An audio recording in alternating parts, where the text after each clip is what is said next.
वसुदेवसुतं देवं कंसचाणूरमर्दनं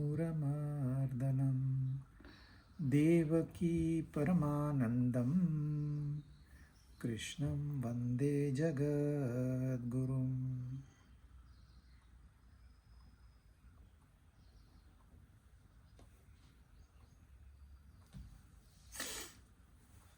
भगवद गीता अध्याय 3 35 श्लोक हमने पूरे किए थे। अब 35वें श्लोक में उन्होंने कहा, स्वधर्मे निधनम श्रेयः परधर्मो भयावह। स्वधर्म अपने खुद के धर्म के अनुसार, अपने स्वभाव के अनुसार, नेचर के अनुसार कर्तव्य कर्म करते करते यदि मृत्यु भी आ जाए तो बेहतर है। किससे बेहतर है? परधर्म में यदि हमें कामयाबी भी मिलती है वो बेहतर नहीं है, यह बेहतर है। ये गीता का संदेश है, ये भगवान की वाणी है। अब हमने व्यवहारिक दृष्टि से इसका आत्मचिंतन किया था, परंतु सही स्वधर्म क्या है?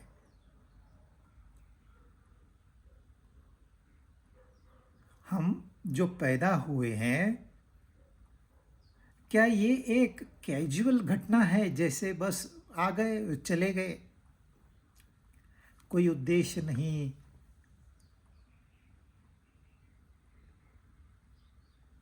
कोई यहाँ कर्तव्य नहीं, कोई धर्म नहीं? ऐसे तो हो सकता नहीं, क्योंकि यहाँ तो स्पाइडर भी पैदा होता है ना, तो उसका कुछ उद्देश्य रहता है।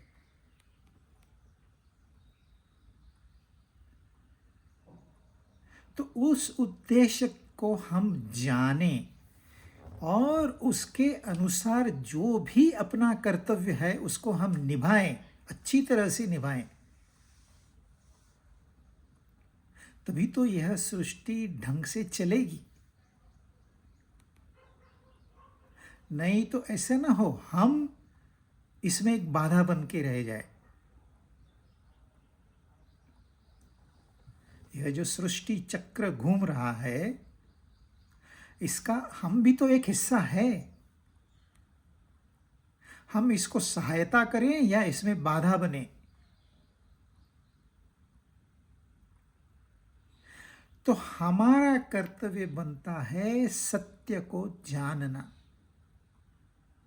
यही हमारा एकमेव धर्म है, बाकी सब परधर्म है। यह शरीर भी पर है।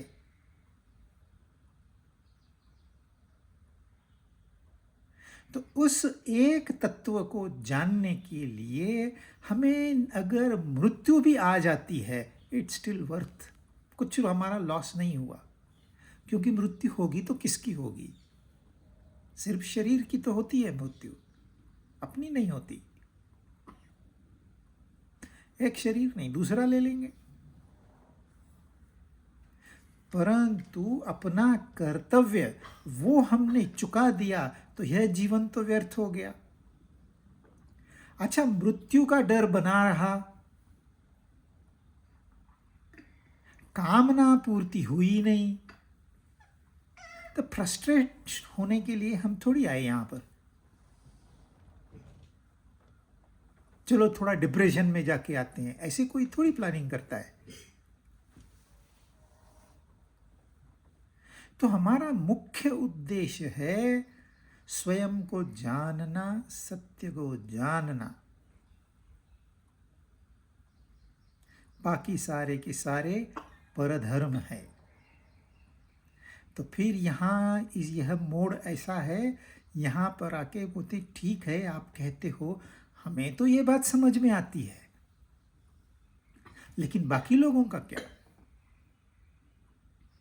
वो क्यों ऐसे पाप कर्म में अपने आप को ढकेलते रहते हैं? बिल्कुल यही प्रश्न अर्जुन का है। पहले हम अर्जुन का प्रश्न पढ़ लेते हैं, फिर उसको समझते हैं।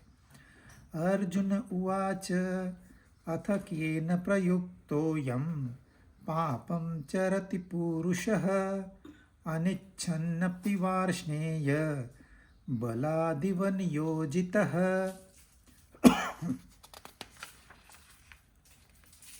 हे वार्ष्णेय, हे कृष्ण, फिर यह मनुष्य, फिर यानी कि भगवान ने कहा कि स्वधर्म ही कल्याणकारक है, परधर्म भयावह है। तो फिर यानी कि मुझे तो समझ में आ गया है, तो फिर बाकी लोग, यह मनुष्य न चाहता हुआ भी जबरदस्ती लगाए हुए की तरह किससे प्रेरित होकर पाप का आचरण करता है? अध्याय पहला तो अर्जुन विषाद योग था, जिसमें अर्जुन ने अपनी थियरी बताई और भगवान को यह सलाह दी कि हम यहां से चले चलें, युद्ध बुद्ध नहीं करें।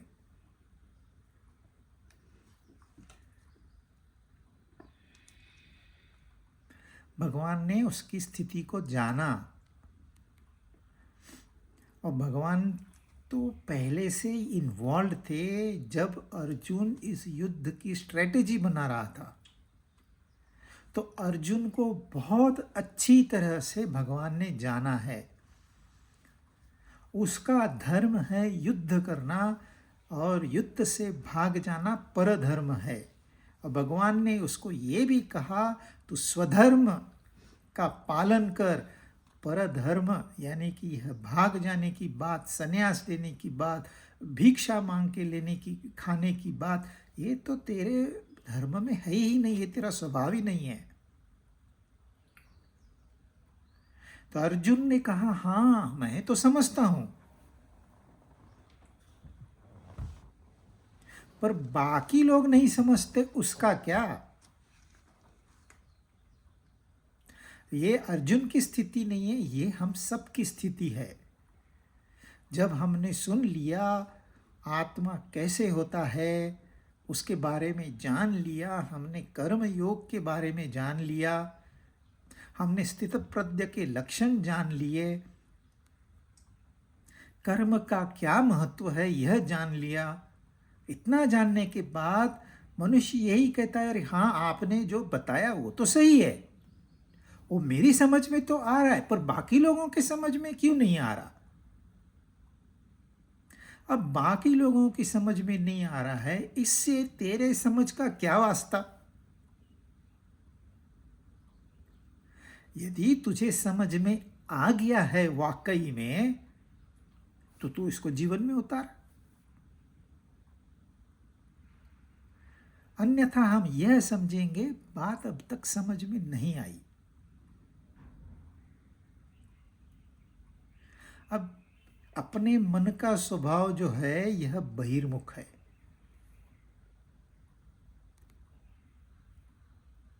तो हम हमेशा बाहर के संसार की सोचते हैं, अंदर के संसार की सोचते ही नहीं है। अंतःकरण में क्या घटित हो रहा है इसका हम कभी परीक्षण करते ही नहीं है। हम बाहरी घटनाओं को ज्यादा महत्व देते हैं, दूसरे लोगों को महत्व देते हैं। अरे वो सब नरक में जा रहे, तुम भी जाओगे। और फिर ये कहते हो कि हाँ मुझे तो समझ में आ गई। तो ये तो हमें गीता सिखाती नहीं है। हम सुनेंगे एक बात, समझेंगे दूसरी बात और करेंगे तीसरी बात। ये तो गीता का उद्देश्य नहीं है। परंतु फिर भी अर्जुन के मन में तो यह शंका है। अब इस शंका का तो निरसन करना भी पड़ेगा। अथ केन प्रयुक्तोऽयम्, किससे प्रेरित होकर, वह क्या चीज है जिसकी वजह से जानते हुए भी मनुष्य अनजान बना बैठा है?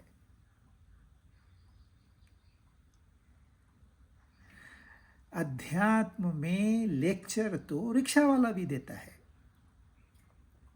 और जब वो लेक्चर देता है वो उदाहरण दूसरे रिक्शा वालों के देता है कि देखो साहब कैसा है ना, ये रिक्शा वाला कट मार के चला गया, जबकि वो खुद कट मार के आया हुआ है, वो गलत ओवरटेक करके आया है, दूसरे को ब्लेम कर रहा है वो रिक्शा वाला कैसे गलत काम कर रहा है।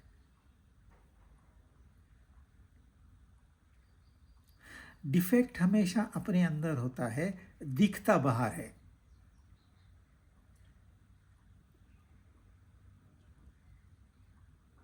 परंतु अच्छे खासे जानकार भी जो गीता पे प्रवचन देते हैं वे भी पाप में आचरण करते हैं, और ऐसे एक दो नहीं अनेक उदाहरण हैं। गीता में एक्सपर्ट माने जाने वाले इतना जीवन में परेशान हो जाते हैं कि उनको खुदकुशी करनी पड़ती है। ऐसे भी कई उदाहरण हैं। खुदकुशी भी तो पाप ही है।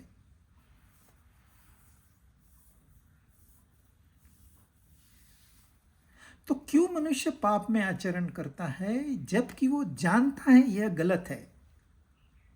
चोर जानता है चोरी करना गलत है, फिर भी चोरी क्यों करता है?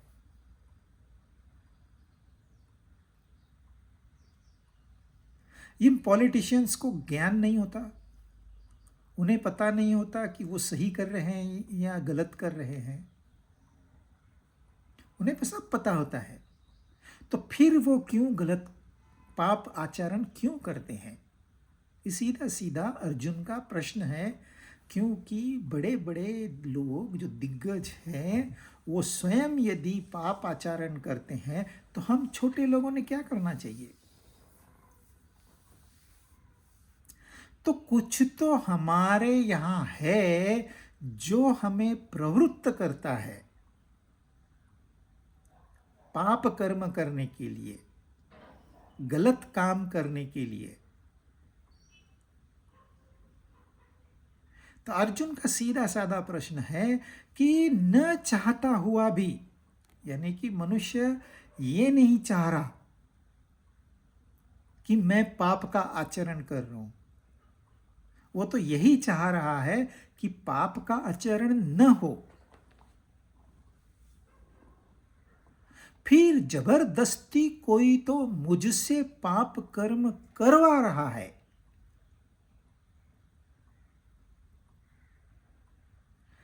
पाप कर्म मैं कर रहा हूं, पर मेरा यह आरोप है कि ये दूसरी कोई शक्ति है मुझे पाप में ढकेल रही है। तो ये कौन सी शक्ति है?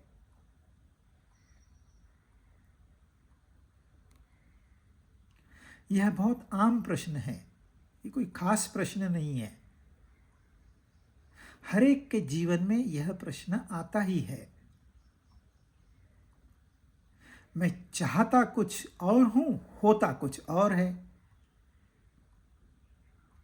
मैं तो चाहता हूं सबका भला हो, लेकिन सब नहीं चाहते, वो तो दूसरों का बुरा चाहते हैं। तो अर्जुन का प्रश्न सही है। अनिच्छन, अनिच्छन का यानी कि मैं जानता हूं कि यह पाप कर्म है, यह निषिद्ध कर्म है, यह कर्म परम धर्म के अनुसार है, स्वधर्म के अनुसार नहीं है, तो इसको नहीं करना चाहिए, यह मैं जानता हूं, फिर भी मैं करता हूं। क्यों? बलादिव, बलात् नियोजित, यानी कि किसी ने तो प्लानिंग करके मुझसे यह गलत कर्म करवाया है, मैंने नहीं किया। जज आपको पूछे तूने यह गुनाह किया? हाँ किया। हो गया?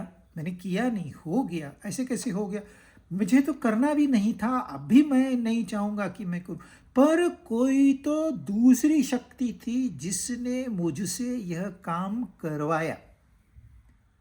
तो ये शक्ति कौन सी है?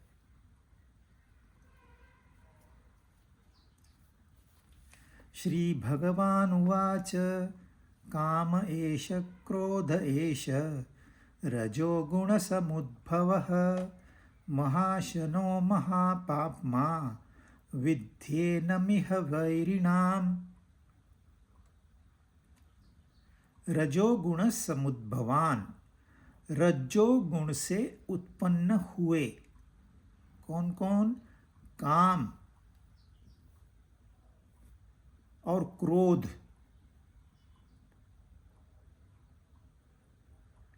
अर्जुन ने पूछा ऐसी कौन सी शक्ति है जो मुझे पापाचरण में प्रेरित करती है? भगवान कहते हैं काम एष क्रोध एष रजोगुण समुद्भव। काम और क्रोध यह वह शक्ति है जो हमें पापाचरण के लिए प्रेरित करती है। सीधा उत्तर है। और ये कैसा है काम और क्रोध? महाशन, महापापमा और वैरी यानी कि शत्रु। यह जो काम है इसी का एक रूप क्रोध है। तो सिर्फ काम कहो या काम क्रोध कहो, ये कैसे है? ये महाशनः, महापापी और हमारे वैरी है, हमारे शत्रु है। और ये हमसे पाप में आचरण करने के लिए मजबूर करते हैं। और हमने क्या करना था? स्वधर्म का पालन करना था। तो धर्म और काम ये दो महत्वपूर्ण शब्द है गीता में। जिसने ये दो शब्द समझ लिए उसने करीबन करीबन गीता समझ ली। धर्म हमने करीबन 1 घंटा बिताया। अब काम भी इतना ही महत्वपूर्ण है। यदि सही माने में काम का अर्थ समझ में नहीं आया, पूरी गीता समझ में आ गई लेकिन काम का अर्थ समझ में नहीं आया, तो अपना ज्ञान व्यर्थ है।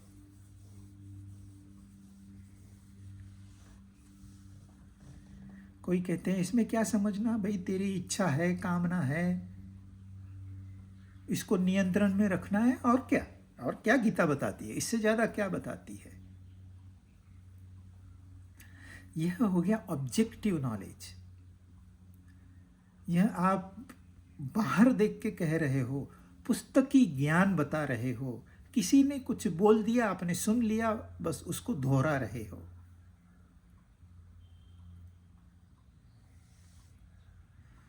परंतु यदि हमको काम को समझना है तो जीवन का एक बहुत बड़ा हिस्सा लेके हमको उसका अभ्यास करना होगा। हमारी समस्या है, हम तो आज खाते हैं कल भूल जाते हैं। तो महाभारत की एक कहानी को हम लेके काम क्या करवा सकता है, इसका हम थोड़ा विश्लेषण करेंगे। तो शुरुआत होती है राजा शंतनु से। राजा शंतनु महान राजा थे, चक्रवर्ती राजा थे, हाईली रिगार्डेड थे। बाकी राजा उनके सामने झुकते थे, उनका आदर करते थे। और एक दिन उनकी मुलाकात हुई गंगा से। गंगा एक स्त्री रूप में, वही गंगा जो भगीरथी यहां ले आए, ज्ञान की गंगा कर्म योग की गंगा, वही गंगा एक स्त्री रूप में उनके सामने प्रकट हो गई। तो यानी कि वो स्त्री भी उस गंगा की तरह ही पवित्र है, वह भी महान है। जितना महत्व गंगा का है, यानी कि ज्ञान का है, उतना ही महत्व उस स्त्री का है। तो महान राजा, महान स्त्री साथ में आते हैं और राजा शंतनु उसको प्रपोज करते हैं।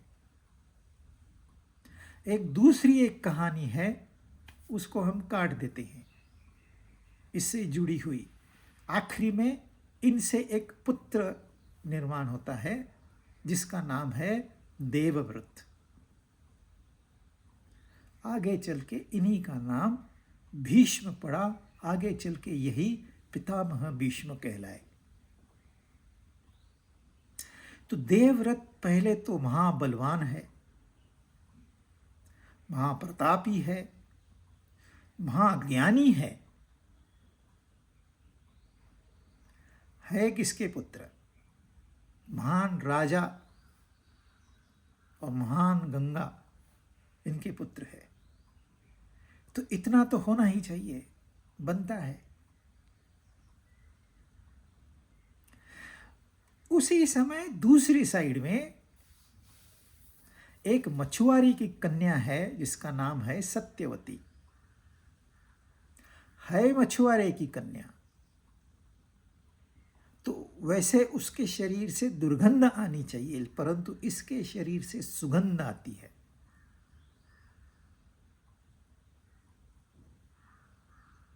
और एक महाज्ञानी ऋषि पाराशर वहां से गुजर रहे हैं, एक द्वीप है वहां से गुजर रहे हैं। उनको साक्षात्कार होता है कि यदि यहां मेरे से पुत्र पैदा होगा तो वो महाज्ञानी होगा। ज्ञान होना एक बात है, उस ज्ञान को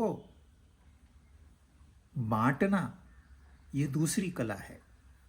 तो ऋषि पाराशर के पास तो आत्मस्वरूप का पूरा ज्ञान था, वो आत्म साक्षात्कारी पुरुष थे, परंतु ज्ञान बांटने में उनमें कमी थी। तो उन्होंने सत्यवती की सहायता ली और उनके यहां पुत्र हुआ जिसका नाम रखा गया व्यास, वेद व्यास।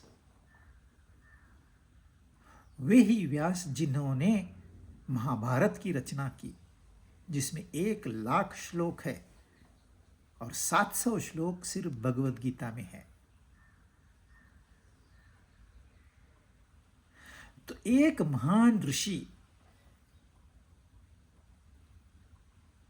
और यह सत्यवती जिसके शरीर से सुगंध निकलती है, इनके यहां जो पुत्र हुआ वह महाज्ञानी हुआ।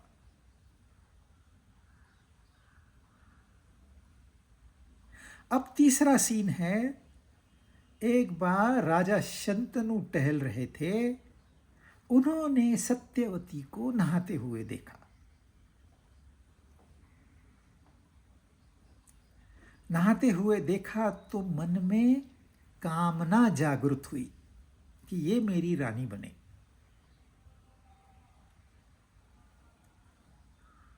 और उन्होंने प्रपोजल दिया। राजा है तो भी अपनी मर्यादा में, उस जमाने में मर्यादा कोई नहीं लांघता था। तो उन्होंने भी जो कि सिस्टम है उस सिस्टम से उनके पिताजी के पास गए, उनको प्रपोजल दिया। पिताजी ने अपनी बेटी को पूछा, बोली क्या फायदा, मैं रानी तो बन जाऊंगी लेकिन मेरे पुत्र राजकुमार थोड़ी बनेंगे, क्योंकि राजकुमार तो मौजूद है वहां पर। और शंतनु को मिल गई, बात तो सही है। और शंतनु ने तो देवव्रत को क्राउन प्रिंस करके डिक्लेयर भी कर दिया था। तो इसमें कोई शंका ही नहीं थी कि शंतनु के बाद देवव्रत ही राजा बनेगा। परंतु मेरी कामना है ये सत्यवती मुझे मिले, पर उसकी वो तो कहती है नहीं, क्योंकि उसके पुत्रों को राजकुमार का दर्जा मिलना चाहिए।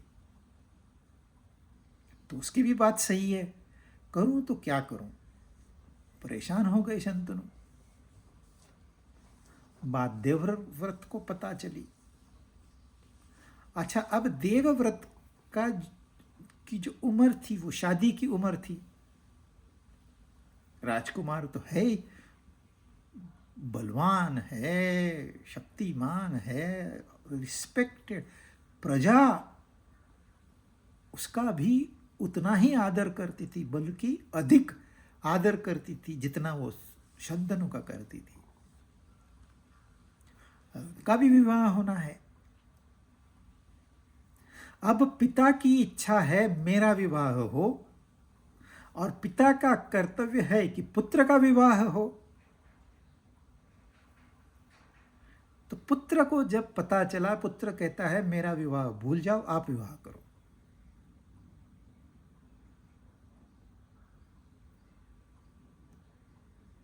अब क्या होना चाहिए, सही क्या है, गलत क्या है? शंतनु विवाह करते हैं और देवव्रत ब्रह्मचर्य का व्रत लेता है। बोलता है मैं शादी ही नहीं करूंगा, मेरे पुत्र ही नहीं होंगे, और मैं सिंहासन पे भी नहीं बैठूंगा। तो सत्यवती की जितनी भी कंडीशंस थी देवव्रत ने मान ली। और फिर राजा शंतनु और सत्यवती के 2 पुत्र हुए। एक का तो मुझे नाम भी याद नहीं है, एक का नाम था विचित्रवीर्य। और 2 ये पुत्र ऐसे थे, इनको कोई लड़की नहीं देता था। अब आप सोचिए, पिता कौन है? शंतनु, जिन्होंने प्रूव किया है कि वे कामयाब पिता है, क्योंकि उनका पुत्र है देवव्रत। मां कौन है? सत्यवती, जिसने प्रूव किया है उनके पुत्र है व्यास जी। परंतु जब दोनों साथ में आए तो उनके जो पुत्र थे वो किसी काम के नहीं थे। तो उनके विवाह के लिए जब कोई उनको स्वयंवर में भी नहीं बुलाता था, तो देवव्रत गए हैं एक स्वयंवर में। लोग तो खुश हो गए, देवव्रत आए। अरे देवव्रत जैसा पति तो सबको चाहिए। परंतु देवव्रत ने क्या किया, वहां से 3 लड़कियां भगा के लेके आए। किसके लिए? अपने भाइयों के लिए, अपने लिए नहीं। जिसमें से एक तो भाग गई और उसने प्रण कर लिया कि मैं देवव्रत से बदला लूंगी। दूसरी 2 थी, उनसे पुत्र नहीं हुए जब तक कि शंतनु के दोनों पुत्र थे। वो दोनों पुत्र जल्दी ही शरीर त्याग के चले गए यहां से। तो वारिस तो रहा नहीं। यानी कि सत्यवती की जो कंडीशन थी कि मेरे पुत्र राजा बनेंगे, पुत्र ही नहीं रहे। परंतु पुत्र वधुएं तो है। तो सत्यवती अपने पहले पुत्र को कहती है, व्यास, कि अब तू कुछ कर। तो व्यास भगवान महाज्ञानी थे, वे महायोगी भी थे। तो उन्होंने योग बल से इन दोनों को, एक तो चली गई, 2 बाकी है, अंबिका और अंबालिका, वो बाकी है। तो उनसे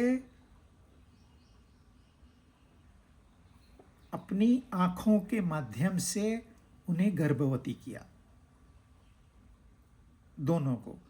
अब उनसे भी कुछ गलतियां हो गई, कुछ हो गया, तो एक के यहाँ पुत्र हुआ, धृतराष्ट्र उसका नाम रखा गया। दूसरे के यहाँ पुत्र हुआ जिसका नाम पांडु रखा गया। तो पांडु और धृतराष्ट्र ये अभी शंतनु के ही वंशज कहलाए और सत्यवती के वंशज कहलाए।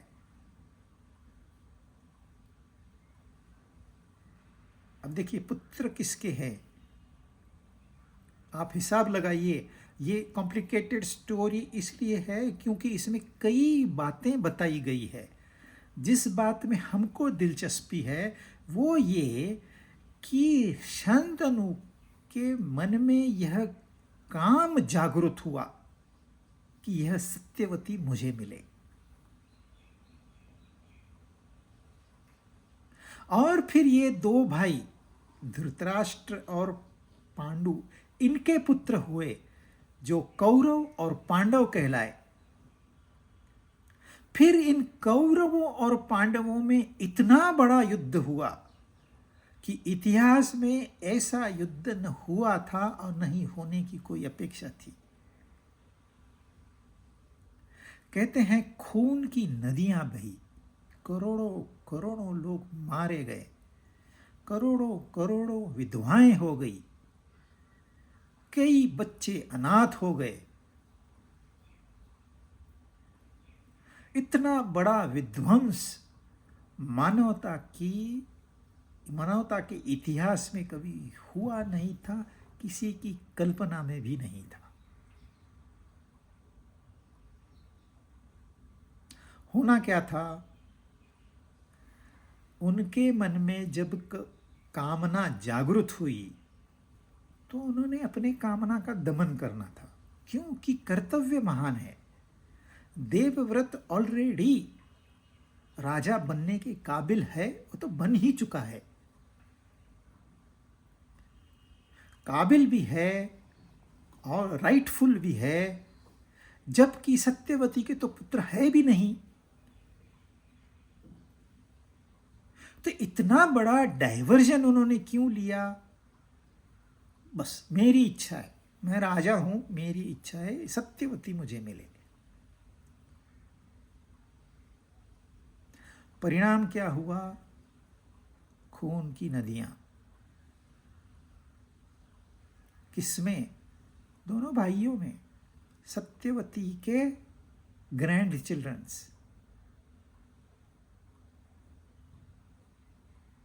कंडीशन तो सत्यवती ने डाली, ओ इन दैट कॉन्टेक्स्ट सही है। भीष्म ने अपना कर्तव्य निभाया, इन दैट कॉन्टेक्स्ट सही है। शंतनु ने क्या, इतना महान राजा है, एक कामना की, कौन सी बड़ी बात है। परंतु परिणाम क्या हुआ हमें नहीं पता। ये युद्ध क्यों हो रहे हैं?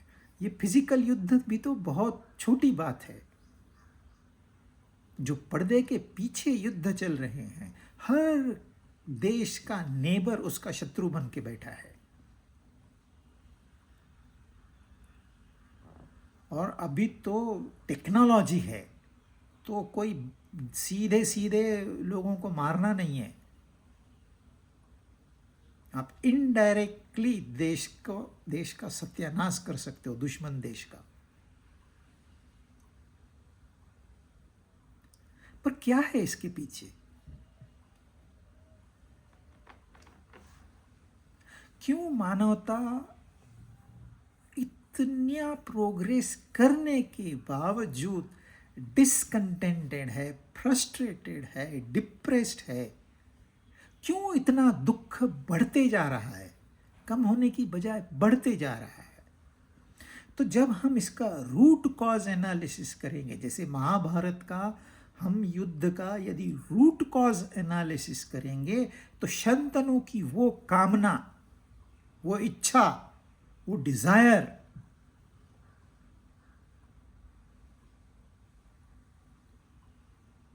हम जब कामना करते हैं तो हमको कॉन्सिक्वेंसेस का पता नहीं होता है।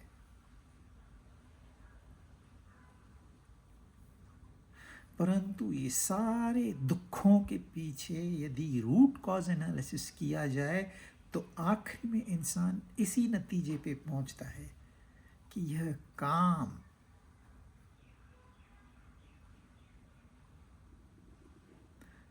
काम कैसा है? महाशन, महापापमा और वैरी। इसको थोड़ा हम बाद में समझेंगे, एक एक स्टेप बाय स्टेप जाएंगे।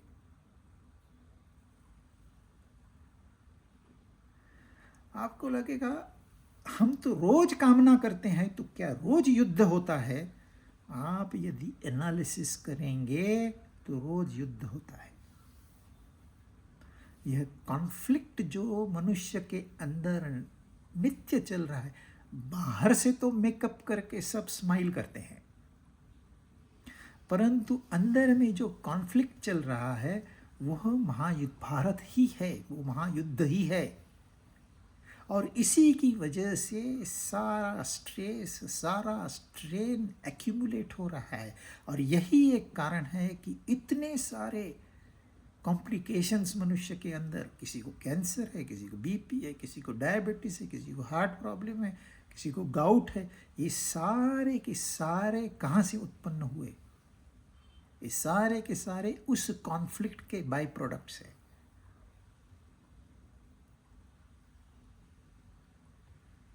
और आजकल तो साइंस भी कहती है भाई पहले अपना लाइफस्टाइल मॉडिफाई करो, मेडिटेशन करो, योगा करो। और उनको तो शॉर्टकट चाहिए। रूट कॉज एनालिसिस कौन करेगा? अच्छा, कौन कहेगा कि तू कामना को छोड़ दे, कामना का त्याग कर?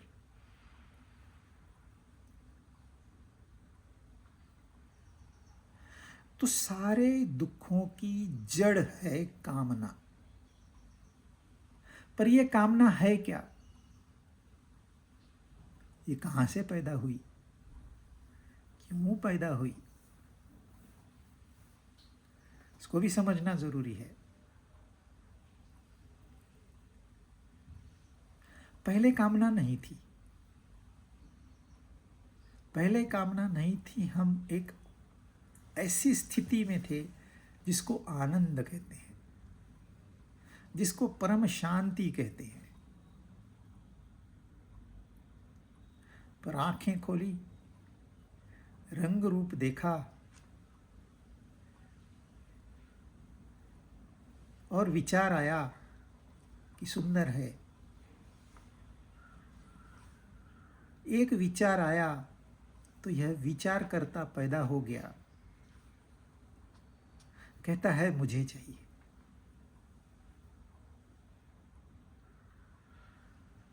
पहले कुछ नहीं था, पहले जो स्थिति थी उसमें कोई हलचल नहीं थी। परंतु यहां थोड़ी भूल हो गई कि मुझे कुछ तो चाहिए। क्यों चाहिए? क्योंकि मुझ में परिपूर्णता नहीं है। किसमें परिपूर्णता नहीं है? मुझ में। यह मैं कौन है? यह मैं पहले था नहीं, अब पैदा हो गया भूल से। क्योंकि जब विचार आया तो विचार मेरा कहने के लिए मैं पैदा किया गया। यह मैं असल में नहीं है।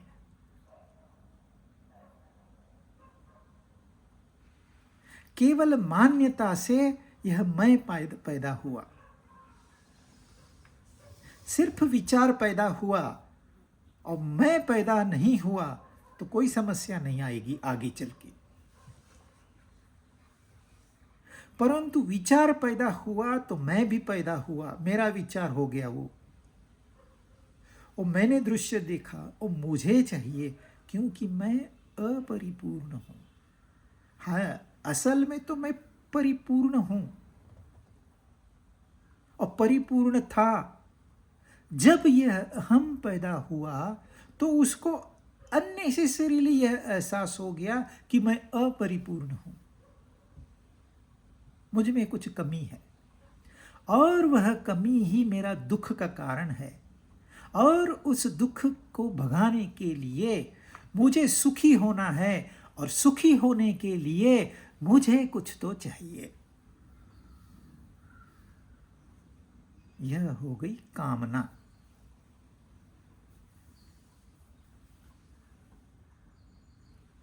मेरे सुख के वास्ते, पहले बात तो जब ये कहते हैं हम, तो मैं का ही अता पता नहीं है इसमें,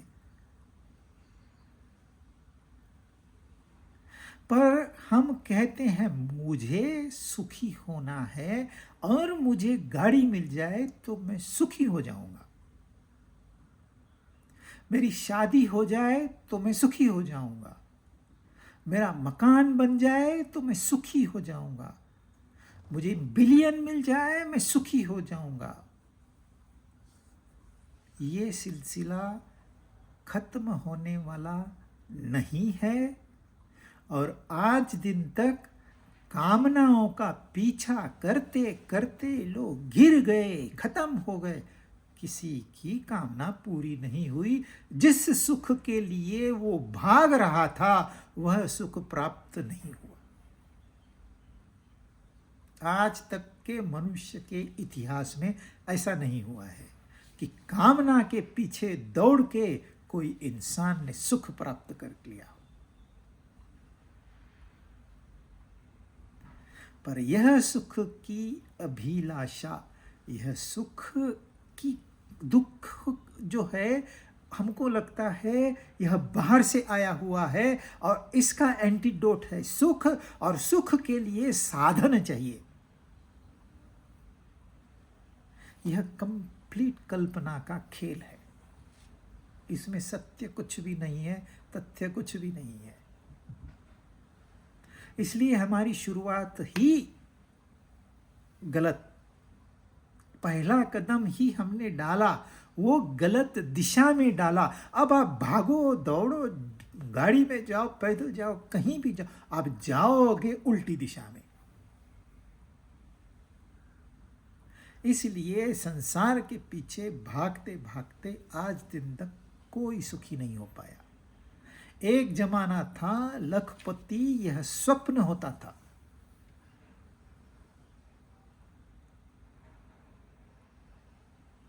अब तो ट्रिलियनर भी हो गया, तो क्या सुखी हो गया? उसका जीवन जाके देखिए, अंदर से खोखला। और लोग कहते हैं हमको ये चाहिए। तो ये कामना ऐसी है, मेरे पास ये नहीं है, अगर ये मुझे मिल जाए तो मैं सुखी होऊंगा। पहले तुमने लाख चाहे, लाख मिले, तुम सुखी हुए नहीं, क्योंकि एक कामना पूरी होने से पहले ही दूसरी कामना खड़ी हो जाती है। तो पहली कामना का सुख भोगे बिना ही हम दूसरी कामना का दुख भोगते बैठते हैं। अब होता क्या है, ये है हमारी ओरिजिनल स्थिति। ऐसे हम परिपूर्ण है, हम अपने आत्म स्वरूप में स्थित है। यह जो पहला विचार आया कि मैं अपरिपूर्ण हूं, इसका कारण है दृष्टि दोष।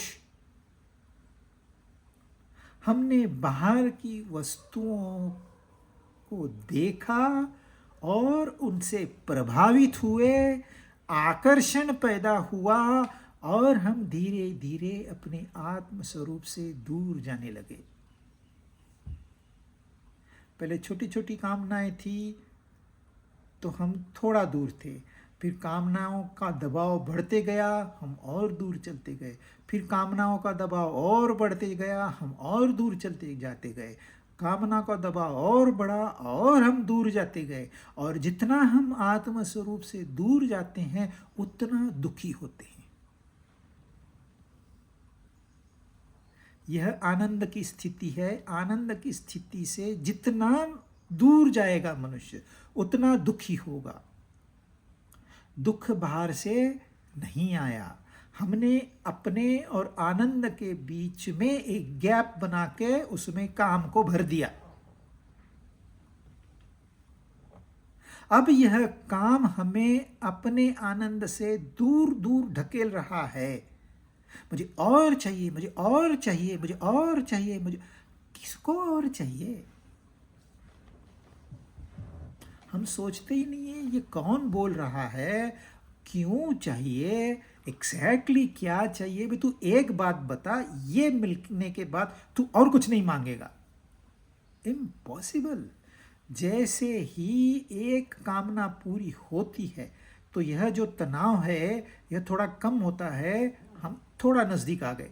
जैसे ही कामना पूरी हो गई, नज़दीक आ गए। नज़दीक आ गए तो हमको लगता है हम सुखी हो गए। सुखी हो गए क्योंकि जो दुख था, आज जो 10 दुख था वो 8 हो गया, तो 2 तो सुख मिल गया ना मुझे। मैं आनंद के नजदीक आ गया, मैं अधिक और नजदीक आऊं और सुखी हो जाऊंगा, और नजदीक आऊं और सुखी हो जाऊंगा। अगर मेरी कामना जिस दिन 0 हो गई तो मैं फिर तो आनंद की स्थिति में आ जाऊंगा। परंतु होता क्या है, मैं 10 दूर हूं, 2 नजदीक आ गया। जितना मुझे थोड़ा सुख क्या मिला, मैंने और 3 कामनाएं कर ली और दूर चला गया। फिर थोड़ा नजदीक आ गया और कामनाएं कर ली और दूर चला गया। फिर थोड़ा नजदीक आया, फिर दूर चला गया। इस तरह से मनुष्य सुख दुख के चक्कर में दुखों को बढ़ा रहा है और कुछ नहीं। इसलिए संसार दुखी ज्यादा हो रहा है, सुखी नहीं हो रहा। नई गाड़ी के 9 दिन, उसके बाद में वो तो रूटीन हो जाती है। फिर वो देखता है नहीं नहीं नहीं, उसने तो बड़ी ली, खत्म।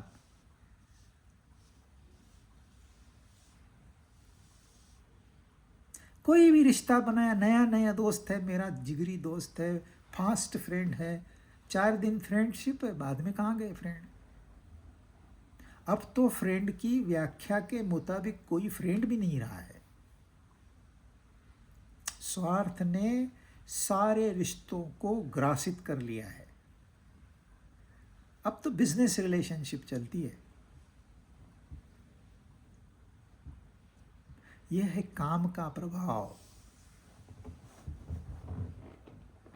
तो अंडरलाइंग प्रिंसिपल इज कि यह काम आपकी कल्पना का मात्र क्रिएशन है, यह सत्य नहीं है। दूसरा, यही काम दुख में कब परिवर्तन होता है आपको पता ही नहीं चलता।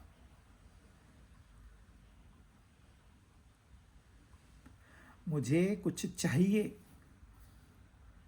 मुझे चाहिए मतलब चाहिए, नहीं पूरा हुआ, मैं दुखी हो गया, मैं क्रोधित हो गया। काम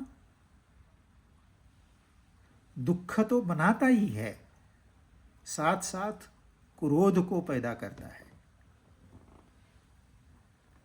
क्रोध बड़ा दुख है। मुझे चाहिए, नहीं मिला, ये एक दुख है। नहीं मिल रहा है का क्या मतलब है? कौन है जो बाधा बन के बैठा है?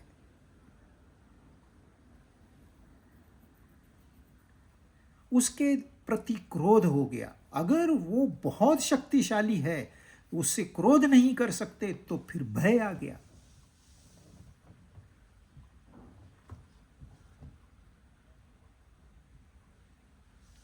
इस तरह काम से क्रोध, क्रोध से लोभ, लोभ से मोह, मद, मात्सर्य, भय, कितने सारे कॉम्प्लिकेटेड विचार इस मन से निकलने लगे हैं, और इतना उनकी गिचमिड़ हो जाती है कि मनुष्य को यही समझ में नहीं आता है कि सही क्या है, गलत क्या है। वो टोटली मोहित हो जाता है। उसको गलत दिशा ही सही दिशा लगती है, गलत कार्य ही सही कार्य लगते हैं।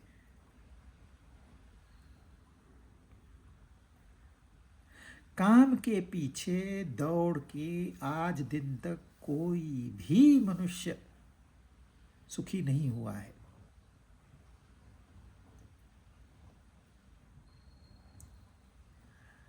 अब कोई शंका ऐसी आती है, ठीक है, काम महाशन है, महापापमा है, वैरी है, परंतु काम के बगैर कोई कर्म भी तो नहीं होता। तो सारे कर्मों की वजह काम है, तो काम तो पॉजिटिव है। किसी बात की इच्छा करना कि मैं कैंसर पर रिसर्च करूं, उसके एक काउंटर कुछ तो मेडिसिन ढूंढ के निकालूं, यह तो मेरी इच्छा है। ये मेरी इच्छा है तो मैं काम करूंगा ना। कर्म तभी होगा जब कामना होगी। ऐसी मान्यता है, यह सत्य नहीं है।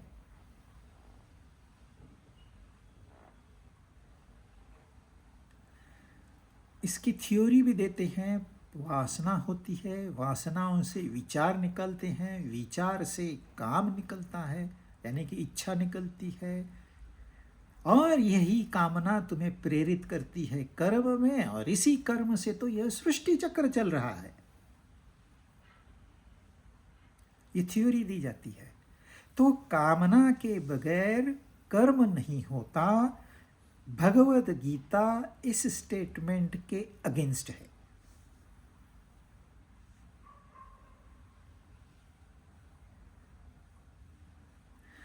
कर्म का कारण कामना नहीं है। कर्म में कर्ता भाव डालने का पाप कर्म कामना करती है।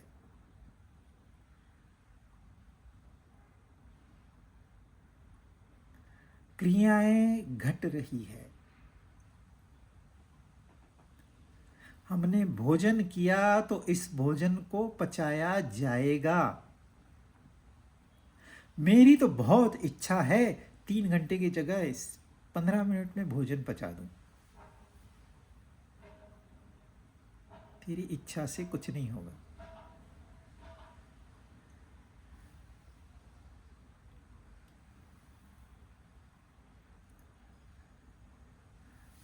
कामना यानी कि काम, डिजायर, और यहां क्रिया है। क्रिया चल रही है। जैसे हम सांस ले रहे हैं, क्रिया चल रही है। भोजन पच रहा है, खून बन रहा है, सर्कुलेट हो रहा है। इस सृष्टि में सारे कार्य चल रहे हैं। सूरज आता है, रोशनी दे के चला जाता है, हवाएं चलती है, ऑक्सीजन सप्लाई होता है, फ्रूट्स आते हैं, वेजिटेबल्स आते हैं, अनाज आता है, सब कुछ आते, क्रियाएं चल रही है।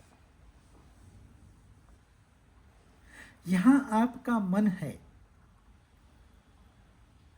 यह मन क्या करता है? जब भी कामना करता है तो वह एक कर्ता को पैदा करता है, क्योंकि मेरी कामना। अब यह कर्ता कहता है मैं करता हूं, हालांकि क्रिया हो रही है। ये खामखा कोई तो पैदा होके आया, कहता है मैं करता हूं। ठीक है बाबा, तू करता है तो तू करता है। जब तू करता है तो कर्म फल भी तेरा होगा।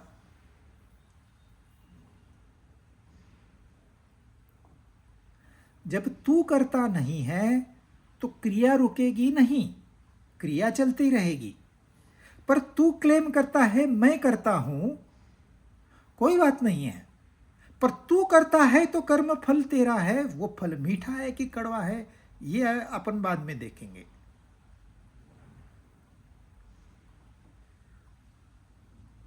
तो कामना ने क्या कर दिया? कर्ता बना दिया और कर्म से अपने आप को बांध लिया।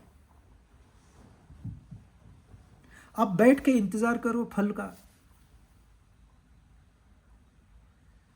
कब मिलेगा फल, कब मिलेगा फल, कब मिलेगा फल। और जब मीठा मिलेगा उछलो कूदो, कड़वा मिलेगा डिप्रेशन में चले जाओ। यह बंधन है, यह बंधन था नहीं। तुम थे, क्रियाएं थी, सब कुछ था, कहीं कुछ रुका नहीं था। तुमने अपने ही क्रिएशन से कर्ता बना दिया, उसको कर्म से बांध दिया और क्रिया से बांध दिया, कर्म बना दिया। अब कर्म का संग्रह होगा, कर्म का फल होगा, और यही कर्म प्रारब्ध के रूप में आएगा। तब तक आपको रुकना है। अपने अपने आप को बांध दिया।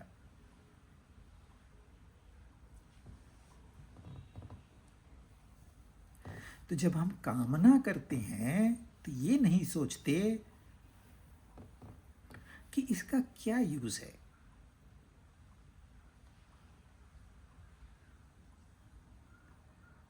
क्या कामना की वजह से कर्म हो रहे हैं? सोचिए, क्या कामना की वजह से किसी को फल प्राप्ति हुई है आज दिन तक?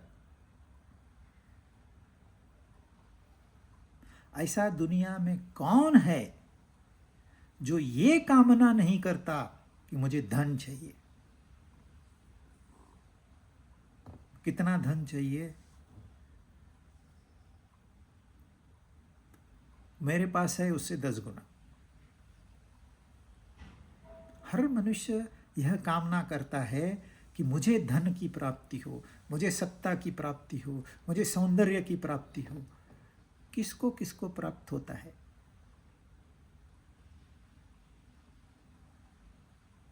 कामना की तो प्राप्त हुआ नहीं हुआ। तो प्राप्त हुआ तो वो कैसे हुआ? वो तो कर्म से हुआ।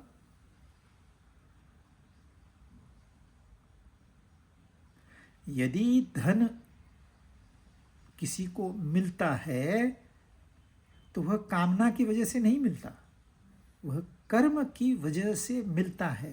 तो कामना ने क्या किया? कामना ने कर्म को खराब किया, और कुछ नहीं।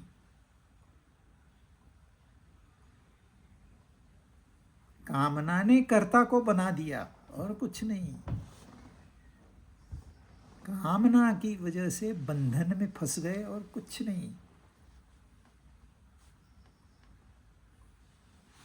तो हमको लगता है कि यह कामना बहुत आसान है, हम कामना करेंगे तो यह दुनिया घूमने लगेगी।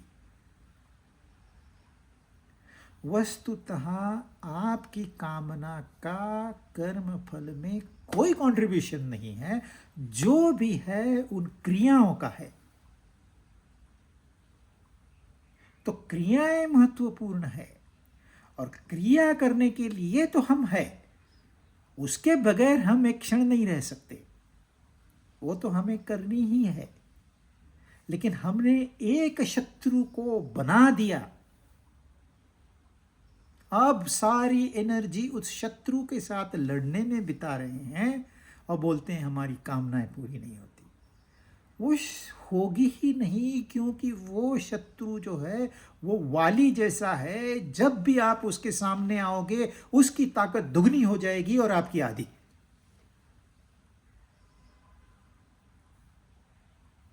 ये ऐसा वैरी है जो आपकी ताकत छीन लेता है और आप ही के खिलाफ उसका इस्तेमाल करता है।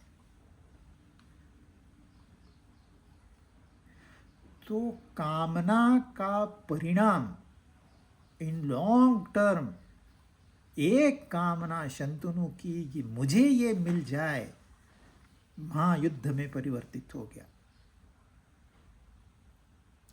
कामना हम पैदा करते हैं अपरिपूर्णता को पूर्ण करने के लिए, जो अपरिपूर्णता केवल काल्पनिक है। कामना किसी की पूरी नहीं होती, और यही कामना कर्ता को बना के, एक अहंकार को जन्म देके कर्म बंधन में फंसा देती है। तो ये हमारी वैरी है। इतना ही नहीं, ये हमारे विवेक को भी ढक देती है। इसको हम जारी रखेंगे अगली बार के लिए।